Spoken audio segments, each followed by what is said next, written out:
Last One Standing. Skylar Grey featuring Mozzy, Polo G, and Eminem, of course. This is the theme song to Venom 2. What you reviewing? What you reviewing? What you reviewing? Venom was a massive, massive hit. Regardless of the fact that a lot of people made fun of it for the Venom and everything, but like it was all over the radio. It possibly made the movie successful enough to have a sequel. Eminem is an unparalleled artist in the world of hip hop, just in terms of raw numbers, impact, longevity. There's not a lot of people in the game who can do what he do. Well, no, there's no one in the game who can do what he do. But there are people who have their own lanes and everything who are maybe just as important.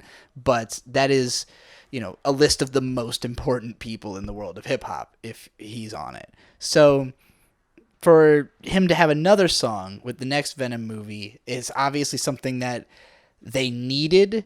I'm sure he made a ridiculous amount of money to do it, and it's not even technically his song. It's Skylar Grey's song, and she's somebody who's worked with Eminem plenty of times before. As soon as this song came on, I immediately was having like echoes back to, more than 10 years ago of Eminem songs I've heard in the past that kind of open this way, which is in a way my biggest complaint about this song is that at least initially, it feels like you've just stepped into a Eminem time capsule. Like it feels like an old Eminem song that's been summoned back into the present somehow. So that element was at first a little bit of a turnoff because I was like, okay, well, we're just back in like revival era basically.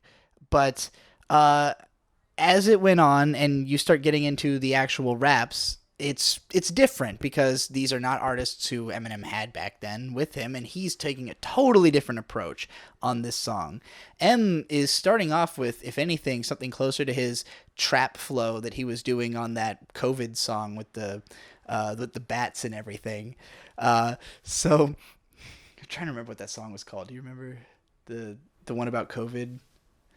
Nat, that was the one. He sounds kind of like Nat in this song, but he actually stays in that flow a bit more. It doesn't feel like a parody. It feels like he's actually just like kind of doing this very low key, obviously not mumbly, but he's being quiet in a way that modern music is very geared towards. A lot of the time, it sounds like recording artists these days kind of play their music quietly and rap quietly over it and then are mixed louder, and he's doing that on this song, whereas Eminem historically is like 3 vocal tracks and him absolutely belting everything out, turn the beat up in my headphones, Dre, and all that kind of shit.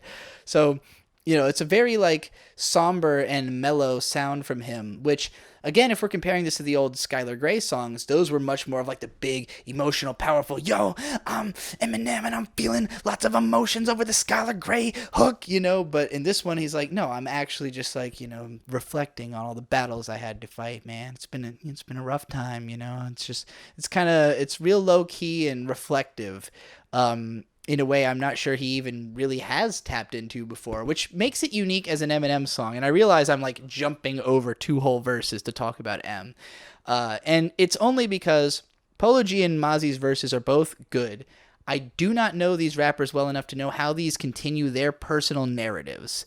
I'm not like, I haven't done a ton of investigating. I know Mozzy blew up really big last year. He's been around for a long time. My producer, the editor of this show, is a big fan, has been following him for a long time. So I know a little bit about Mozzy, and he's great. I'm a drug dealer, bitch. I deal drugs. Classic lyric. So Mozzy, I, respect this dude. I like his flow. I think him being around as long as he has, it's hard for me not to think that maybe DaBaby was a fan when he developed his flow. Because on this song, he's definitely, I was like, man, this sounds a little bit like DaBaby, but I know Mozzy's been doing this, so it's not like he's, copying DaBaby. So, yeah, it's a very modern sounding version of a Skylar Grey Eminem song, like a reboot or something of something they might have done before, which I guess is fitting for a Spider-Man movie. Listening to the song at first, it's like Skylar Grey hook. It's about struggling to survive, all the lows you've had to endure, all the times that you've had to like literally fuck your own life up just to continue, you know, like I had to fall to grow. I can relate to all that kind of stuff. I spent most of last year destroying any part of my old identity so that I could become the person I had to be. So, you know, I connect with it, even if I think it's a bit non-specific in, you know, in the hook, which is what a hook is meant to be. But like each rapper is telling their version of the story. And so like I think if you really connect with any of these stories, then you'll end up liking the song, and I think it's going to be extremely popular. But for me, the Eminem verse is most interesting because of the fact of where it falls into his narrative. That it is something new he's saying that he could only be saying it after having been through everything else he's been through. And Eminem writes his lyrics in a way where he's not introducing himself to anyone.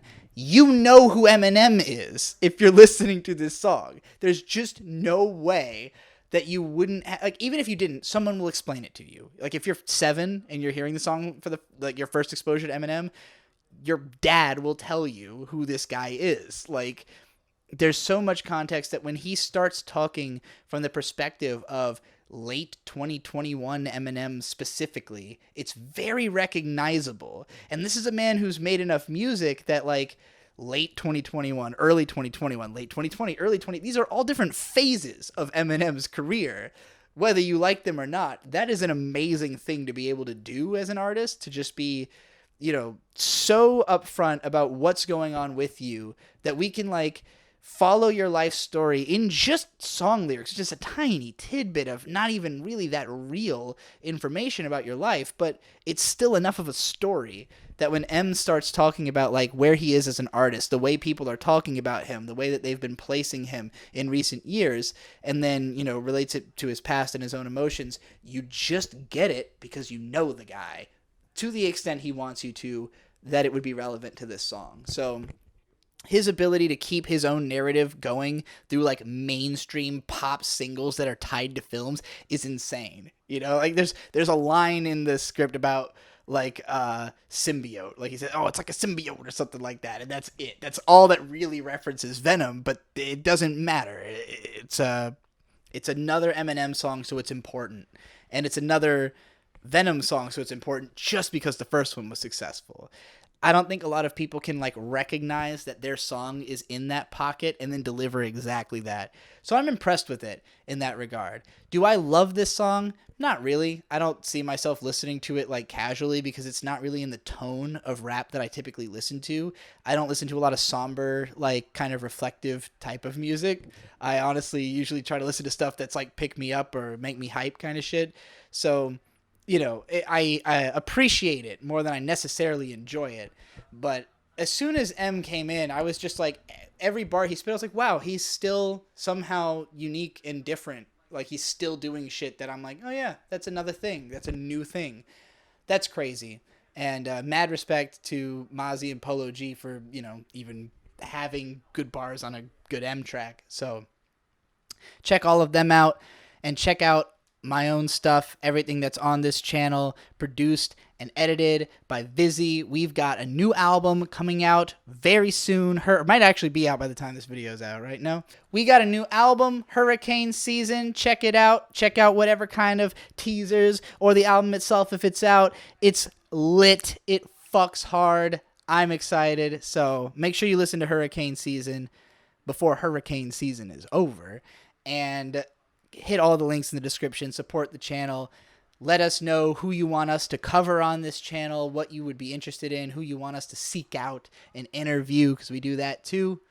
And always remember, music is like so cool.